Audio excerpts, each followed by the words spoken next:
Greetings everyone to the year 2020. And starting off our 2020 comparison process is something that we started in 2019, our comparison between the Monolith THX AAA portable versus the iFi Micro iDSD Black Label. And our review process of these two devices started off with just comparing the similarities, very few, and the dissimilarities, a plethora of those. And now we're going to talk about the actual sonic differences between these two devices. Today's test is about the bass. And so we're going to talk about bass signature between these two particular units. Now, I have both devices plugged into the my computer via USB. So the red USB cable goes to the micro USB on the Monolith, and the blue USB cable goes into the iFi. Number one is the Monolith, number two is the iFi. And the iFi is already turned on with the twist of the knob. You twist the knob here on the Monolith, and the same thing happens with that. Our testing headphone, the NDH20 from Neumann, because these were sitting around, and that's what I figured I would just do. I would just use the NDH20. And this stupid pop-up screen just came up. No, I don't want you to do that. All right, so let's get started. I've got the NDH20 on my head. Currently, the volume on the Monolith is mute because we started from zero, or not zero, but negative 60. And we're going to start off at negative 30 decibels on that. Now, that's a huge difference between the Monolith and the iFis, that you don't get any real information about where the decibel number is. You just have this visual, this indicator all the way from one end to the other of the dial, which is fine, except for the fact that if you want to fine-tune your audio adjustment, your volume, you can't do that. But that's something to be said about the vast majority of portable amplifiers and DACs, and even, frankly, the vast majority of desktop amplifiers. I mean, here's the Klipsch. There's no indicator there. The Monolith has one. JDS Labs doesn't. The 789, the much vaunted 789, doesn't have any such indicator either. All right, so let's go to our test playlist. We have 3 songs queued. We have Pure Water by Mustard and Migos. We have Drum Solo by Jack Bruce and Simon Phillips. And we have a new song that I just added today, and it is Post Malone. That's right, Post Malone featuring Rani by Sam Felt and Rani. And you can go to my test playlist and find it if you want. So let's get started with number 1, or A, which is the Monolith amplifier. So let's switch to the amplifier on Windows, switched, and here we go with Pure Water. At negative 30 decibels, it's fairly quiet, so I'm going to increase. Negative 15 is now good listening level.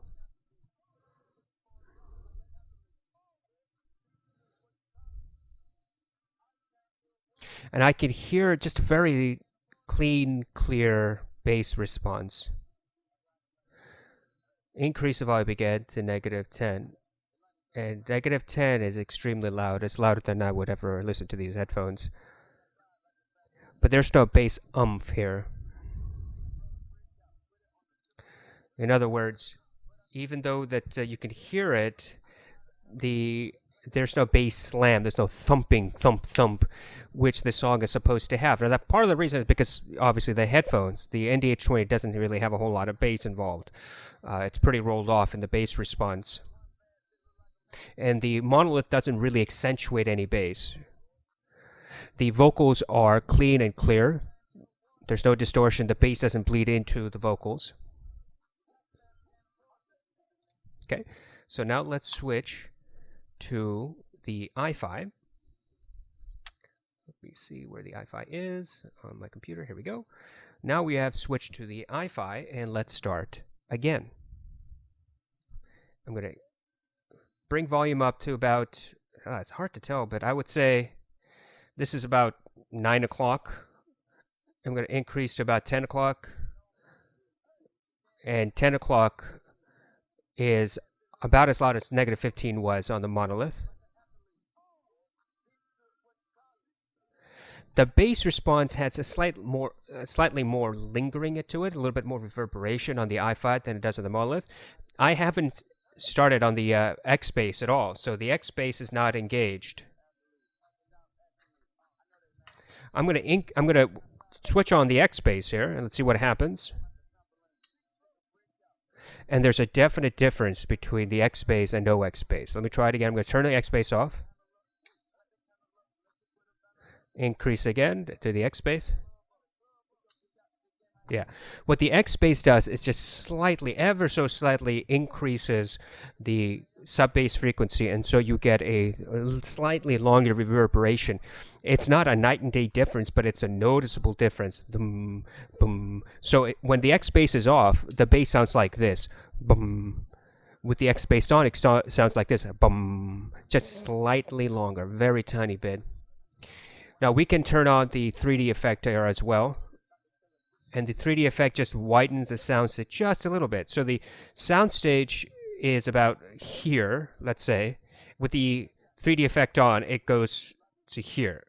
So just a very slight difference. And that's exactly what you want with these sort of filters, is you don't want something that's a huge difference.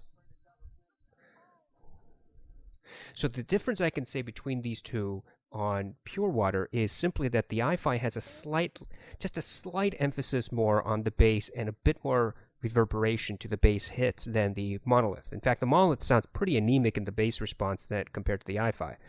And I can't really give you the actual decibel increase in the bass because I don't know what the filters are doing on this. But I would say that if I were to just guess, it would probably be a 2, maybe 3 decibel increase in the bass and sub bass. That's where you get the extra oomph and a little bit more lingering effect on the iFi versus the Monolith, which doesn't have that. Now, in the Monolith, you can certainly go into the menus and EQ particular frequencies, so you can get probably a very close effect to the iFi. I'm not going to do that because the menu system on this is pretty finicky. By finicky, I mean it takes a long time to navigate through it because of these awful buttons. But you could theoretically try to match that back and forth. So let's go back to the Monolith. And what I want to do is let's go to the next song. Let's go back down to about negative 30 decibels to start off. And our next song is going to be Drum Solo by Jack Bruce and Simon Phillips. So here we go. Once again, negative 30 is fairly quiet, so I'm going to increase the volume to negative 15. And there's supposed to be like the effect of the bottom of the drum falling out, boing, boing. And the NDH20 simply doesn't provide that. I'm going to increase the volume to negative 10. Very fast bass response, very fast drum strikes.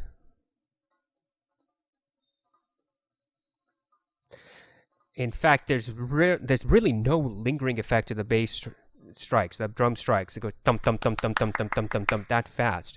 It's not a boom, boom, boom, very quick.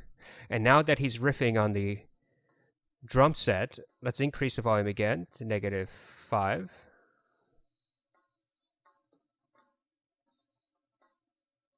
And it's very quick. Clean, clear, no distortion at all. And there's no real reverberation. You hear the drum strike and it just moves on. Drum strike, move on. Drum strike, move on. No lingering effect at all. In fact, you could hear the multiple drum strikes, as he's going from one drum head to the other. You can hear the brum, brum sort of sound. But very, very clean and clear. No distortion. Okay, let's come back down to negative 20. And let's restart and go to the iFi. Let me switch the iFi on the computer. If I can find it. Here it is.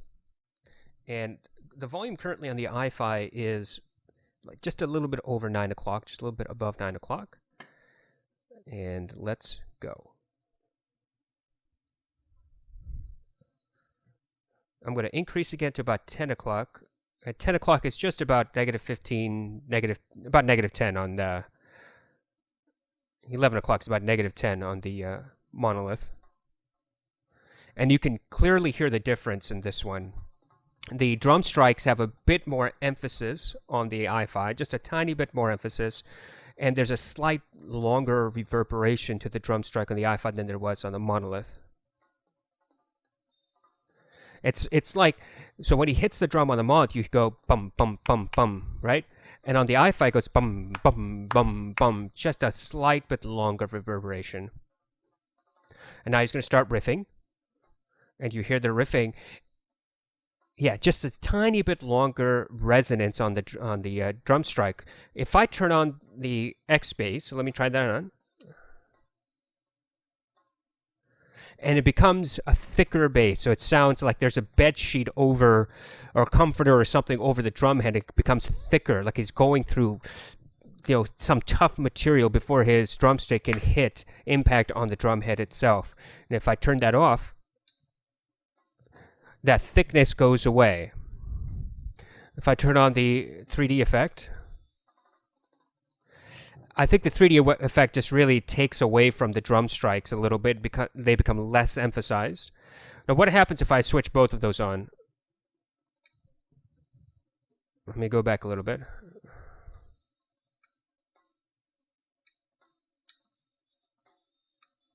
See, with both switches turned on, there's really no difference then if they were both turned off. So it's like they cancel each other out. So if I turn on the X bass, I can hear slight thickening of that bass, right? A little bit longer reverberation, like there's a bed sheet over the drum head. But if I turn on just the 3D effect, then it sounds a little bit wider. As I said, it does do that. But it also thins out some of that bass response as well. It increases the treble just a tiny bit. Now, what happens if I increase both at the same time, switch both on?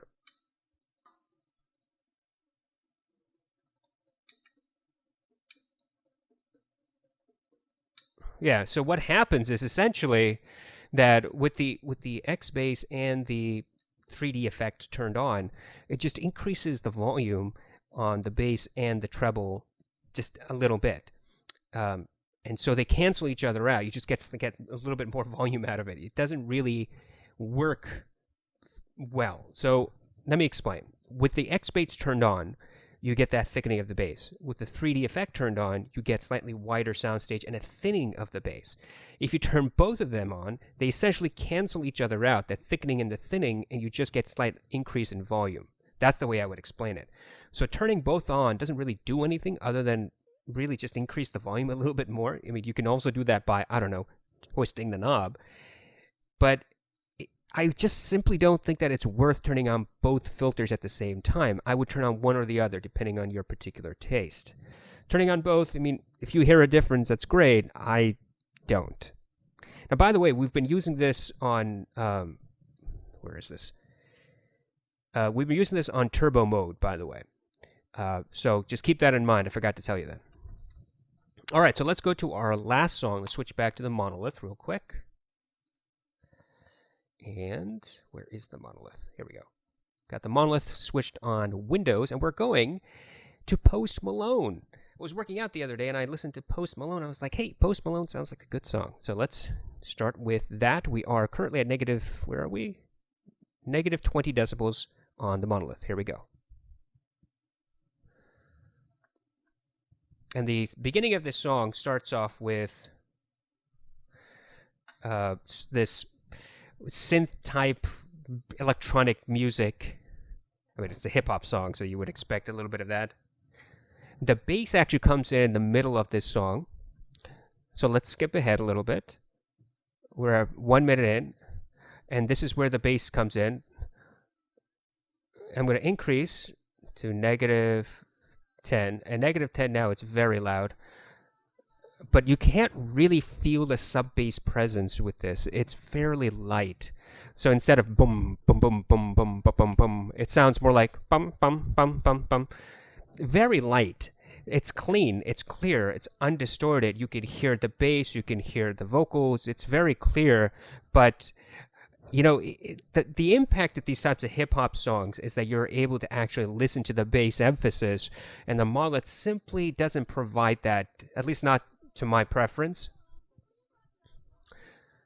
So what we can do is, let's bring this back down a little bit to negative 15. And let's go back to about 1 minute. And you hear that right about now. Bum, dun, dun, dun, dun. I mean, you can hear the bass impact. You can hear the bum, bum, bum, bum, bum. You can hear that, but it's pretty light. It's almost as if that somebody took that bass frequency and then just pulled it back. You can hear it. You just can't feel it. And now this becomes a preference sort of thing, right? There are people who would prefer to listen to songs without all that bass muddiness. And they want just clean, clear, unemphasized bass. In which case, the Monolith does a great job about that, right? So you put on a song like Post Malone or Pure Water or Drum Solo or whatever, and you get really fast bass transients. It just goes dun, dun, dun, dun, dun. There's no lingering effect. And this has been consistent with all three songs, right? But on the opposite side, the flip side of the coin is that there are plenty of people who want that bass emphasis, especially if a song is really supposed to provide it, right? A song like Post Malone and Pure Water, hip-hop songs are supposed to have, and Post Malone may be a dance song more than a hip-hop song, but whatever. It's supposed to have some of that bass emphasis. You're supposed to get a little bit of that reverberation. Good headphones, good amps and DACs will allow you to hear some of that resonance. Bad amps and DACs will distort that resonance and just muddy the frequency between the bass and the mids. Neither of these two is the bad type. They're both good type, meaning they don't distort the mids and the bass so that you can't even hear the vocals. But they're different flavors of being good, quote, good. So on the one side of the flavor, you have vanilla, which is essentially very light bass response, very clean, very fast bass. And then you have on the other side the iFi. Now the iFi I would say is chocolate instead of vanilla. Does that kind of make sense? I mean, the chocolate and vanilla thing maybe not, but they're both ice cream. It's just different flavors of that ice cream. This is a bit more lean, noticeably more, noticeably less bass emphasis throughout the songs that we've tested. So now let's switch to the iFi. And let's see how the iFi compares. Let's restart, and here we go. Ooh, that's a little loud. So about 10 o'clock or so is equal to, what were we here? Negative 15 or so on the Monolith. And let's push ahead to about 1 minute. There we go. And you can actually hear a bit more of that sub bass that you couldn't hear the Monolith. A bit more emphasis there. Yeah, a bit more emphasis on there, a bit more lingering effect. Boom, boom, boom, boom. Just a tiny bit longer. Let's increase a little bit beyond 10 o'clock. Yeah, it sounds a bit thicker, like there's more emphasis in the bass region than there is on the Monolith. Let's turn on the bass effect. Yeah, that increases the lingering effect a little bit longer. So it goes, instead of bum, bum, bum, it becomes bum, bum, bum, just tiny bit. Let's turn off the bass effect. And then that slight emphasis is gone. If I turn on the 3D effect. So remember, this is the regular sound stage. 3D effect, that's a little bit wider. That's all. Let's turn that off. Let's turn on the 3D effect again. And it's the bass come back here. Yeah. So with the 3D or the bass effect here, the X bass, you definitely get a slightly longer reverberation than with the bass effect off. Now with the bass effect off, you still have slightly longer reverberation than on the Monolith. So the iFi really does provide just a slight bit more bass emphasis, whereas the Monolith doesn't have that emphasis that the iFi does. Hopefully that's helpful to understand. Now, let's talk about conclusions, because one of the things I want to do is explain that this is not really a fair comparison between devices. And somebody pointed that out the other day on the initial video of these two units, and that's absolutely true. You're dealing with two vastly different types of units, of products. You have one that is designed very much for clean, analytical, undistorted, and on the other hand, you have an iFi that is a warmer type of presentation, a thicker sound signature. So boosted bass, slightly rolled off treble, and so you get kind of this warmer sound signature that the Monolith just doesn't have. Both units, they sound quiet. There's no hiss, no distortion, nothing that I can hear in either of them. So if that's what your mind is set to, you're saying, gosh, I really want something that's super quiet, but the iFi doesn't have that THX technology. Yes, it doesn't have it, but it doesn't need it. And I think that a lot of times people get misled by the THX label and the AAA acronym and all this stuff behind the 789 and the Monolith THX and benchmark class. Look, you can't tell the difference. At the end of the day, you won't be able to tell the difference between the Monolith and the iFi versus just how they sound with nothing playing, right? If there's any hits, any noise, any distortion. Now I can go switch back and forth, and I hear no hiss at all from either of these. So don't let the THX thing be the guiding factor between choosing these two. If you need the THX technology for whatever specific use case that you have, then okay, so then you have a clear choice. But if you don't need the THX and you just want something that has a particular sound signature, then don't worry about the THX stuff. Just think about the sound signature you're getting out of this. The Monolith has a leaner bass response, clean, clear, undistorted, great separation between the bass and the mids. So no melding of those two frequencies. The iFi has a slight increase in the bass presentation, so it's a bit more bumped up bass.